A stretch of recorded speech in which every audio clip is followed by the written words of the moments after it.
কর্মকার নরেশ কর্মকার আপনি চলে আসুন স্টেজে, আপনাকে মানবন্ধন করা হবে। নরেশ দা চলে আসুন।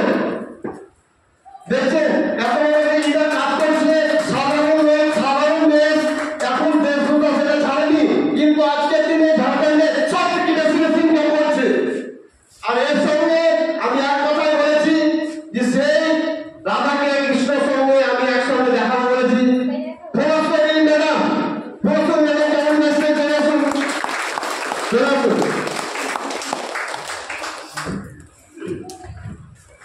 দেখেছেন যাদের কথা বলেছিলাম আজকে, দেখেছেন এরা আজকে ঝাড়খণ্ডে রাজ করছে।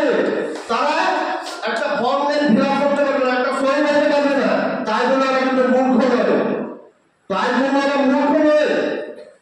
একটা ঝাড়খণ্ডে রাজ করছে, আপনারা কি এরকম করতে পারবেন না? পারবেন না? শিক্ষিত হয়ে বলেন, পারবেন কি পারবেন না? ওদের দুটো হাত আছে, দুটো পা আছে, দুটো চোখ আছে, তেরো গায়ে আছে। একজন লরি ড্রাইভার আপনাকে দেখুন, হিংসা হয় না যে একজন বেশি খাচ্ছে, আমি একজন বেশি ইনকাম করছি, আরেকজন দেখে হিংসা হয় না? আপনাদের হিংসা করা উচিত, প্রত্যেকটা জিনিসের হিংসা করা উচিত। হিংসা না করলে কখনো ইনকাম করতে পারবেন না। আপনার শিক্ষার হিংসা করা উচিত, যে একজন 11, 12 BA first year, second year, third year সে লেখাপড়া করছে কলেজে, আমার ছেলেকে আমি সেই কলেজে পড়াশোনা করাবো এবং সেখানে গিয়ে আমার ছেলেকে সেই শিক্ষা দীক্ষা দেবো। আপনাদের সেই হিংসা করা উচিত। একজন মানুষ তাকে কিভাবে খালে, কিভাবে গাতে, কিভাবে টর্চার করা যায়, এই হিংসা করবেন না। হিংসা এমনই করুন, শিক্ষার হিংসা করুন। একজন ইনকাম করছে, কি প্রসেসে ইনকাম করছে, সেই হিংসাটা আপনারা করুন। ওর কথা অবলম্বন করে আমরা স্যারের হাত ধরে আমরা সেভাবে ইনকাম করবো। তো চলে এসো, যে দুজন আমাদের বোন এখানে চলে এসো।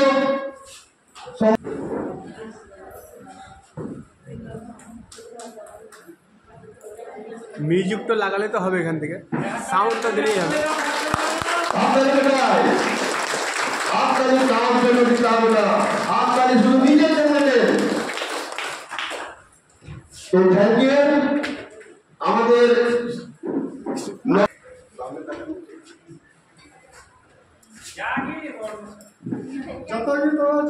Johari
Thank you.